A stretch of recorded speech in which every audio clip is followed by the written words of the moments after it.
नमस्कार, माझं नाव सोमेश. प्रत्येकाच्या आयुष्यामध्ये एक क्युटी असते, त्याला ती ब्युटी वाटत असते.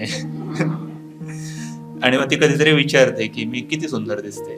खूप अवघड प्रश्न असतो, पण आपण लिहितो, मग आपल्याला येतात यमक वगैरे, आपल्याला कळतं, उपमा माहिती असतात, मग त्या वापरायच्या. कनुप्रिया काही जणांनी आधी ऐकलेली आहे, तर त्याच्यामध्ये उत्तर होतं की तू माझ्यासाठी कोण. याच्यामध्ये उत्तर आहे, तू माझ्याला कशी दिसतेस. त्या पलीकडच्या जगात जिथे शांतता असते तिथे मला तुला घेऊन जायचंय. कवितेत म्हणत असतो मी की अंगाई गाईल मी तुझ्यासाठी, पण त्या जगात ती अंगाई मी गाईल तुझ्यासाठी प्रत्येक रात्री. त्या जगामधली गोष्ट, त्या जगात तुझ्या त्वचेवरून परावर्तित होणारा प्रकाश दिवसाची सुरुवात करेल. त्या जगात तुझ्या त्वचेवरून परावर्तित होणारा प्रकाश दिवसाची सुरुवात करेल. फुलांमध्ये चढाओढ लागेल तुझ्या केसांमध्ये विराजमान होण्यासाठी. फुलपाखरं तिथे तुझ्याच आजूबाजूला घुटमळतील. आजूबाजूला घुटमळतील. तिथल्या जगातले पक्षी तुझ्या नावाचा किलबिलाट करतील. वसंत ऋतू त्याचं सार सौंदर्य, सारे गंध तुझ्यासाठी आणून ठेवेल जेव्हा तू तयार होशील. आणि निशिगंधाच्या मळा कमरपट्ट होतील तुझ्यासाठी आणि मोगऱ्याचे होतील बाजूबंद.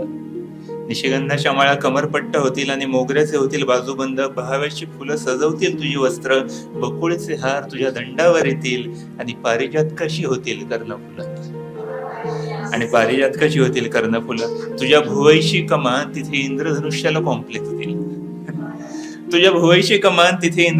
कॉम्प्लेक्स देईल आणि पहाटेच्या सूर्याला बिंदी होऊन तुझ्या भाळी यावं वाटेल.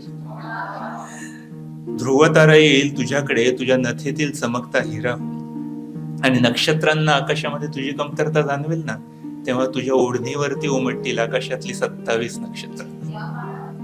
तुला तहान लागेल त्यावेळेस अमृताचे कुंभ रिकामे होतील आणि रेशीम किड्यांचा जन्म सार्थकी लागेल जेव्हा त्यांनी दिलेलं रेशीम वापरलं जाईल तुझ्या पायघड्यांसाठी.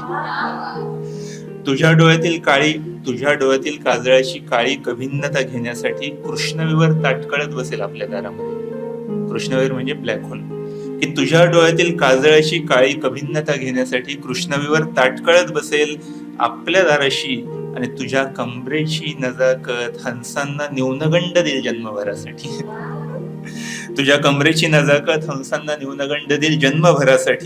तुझ्या पैंजणांचा आवाज होईल तिथे भूपाळी आणि तुझ्या श्वासांची लय असेल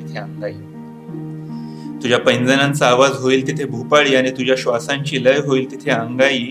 चांदण्या जळतील तुझ्यावर आणि चंद्र आपल्या खिडकीमध्ये येऊन बसेल तुला माझ्या मिठीत बघण्यासाठी. आणि माझ्या मिठीतल्या तुला बघून चंद्राला हेवा वाटेल तुझा माझा आपल्या दोघांचा. वारा तिथे तुझ्या कानातल्या झुमक्यांसोबत खेळेल आणि दवबिंदू घेतील तुझ्या केसांच्या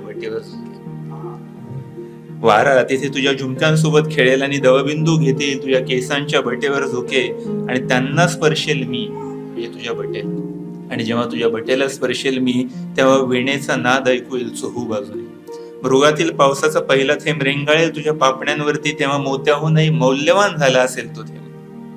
तुझ्या ओठांची लाली गुलाब उधार म्हणून घेऊन जाईल आणि परत करायचं विसरून जाईल जन्मभरासाठी. आणि मध तुझ्या डोळ्यांमधला तपकिरी रंग चोरेल आणि साखर स्वतः हातामध्ये वाटी घेऊन आपल्या दाराशी येईल दररोज सकाळी तुझ्या हसण्यातला गोडवा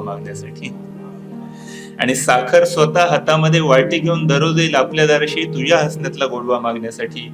तुझ्या डोळे मिटण्याने तिथे पक्षी घरट्यात परततील आणि तुझ्या रूपाला दृष्ट लागू नये म्हणून अमावस्येची रात्र स्वतः दरवाजात येऊन तुझी दृष्ट काढत राहील प्रत्येक रात्री.